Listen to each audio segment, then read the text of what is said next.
बिस्मिल्लाहिर्रहमानिर्रहीम। अस्सलाम वालेकुम। आप देख रहे हैं यूट्यूब चैनल आम सी बातें। राना सनाउल्लाह की सेहत के हवाले से सहाफ़ी का दावा और तहरीक लब्बैक के सरबराह अल्लामा साद हुसैन रिजवी का अस्पताल का दौरा और अयादत, इस वीडियो में हम इसी के मुतालिक बात करेंगे।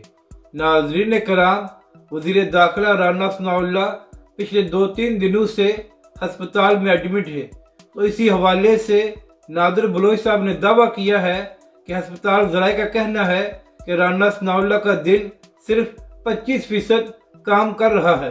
तो नाज़रीन कराम, यहाँ पर अहम बात यह है कि जिस नून लीग की क़यादत और नून लीग के लिए राना सनाउल्लाह आखिरी हद तक चले जाते हैं और कभी इमरान खान को धमकियाँ देते हैं और कभी तहरीक लब्बैक पाकिस्तान को, तो वो तमाम क़यादत लंदन में बैठी हुई है और उसको फ़र्क नहीं पड़ता कि राना सनाउल्लाह का क्या हाल है। जबकि दूसरी जानब नाज़रीन कराम, दारुल उलूम अंजुमन नुमानिया के नाज़िम आला हाजी मोहम्मद नक्शबंदी साहब भी म्यू अस्पताल में दाखिल हैं और उनकी सेहत काफ़ी ख़राब है। तो इसी हवाले से कल तहरीक लब्बैक के सरबराह अल्लामा साद हुसैन रिजवी और हाफिज़ अन्स रिजवी ने अस्पताल का दौरा किया है और हाजी साहब की अयादत भी की है और उनके लिए दुआ भी की है।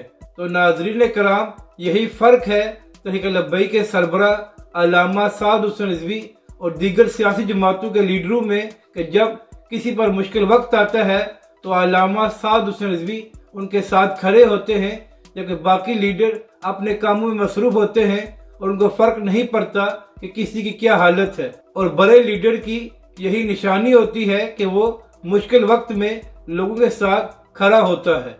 अपनी राय का ज़रूर इज़हार करें कि आपको ये वीडियो कैसी लगी और हमारे इस चैनल को भी सब्सक्राइब करें।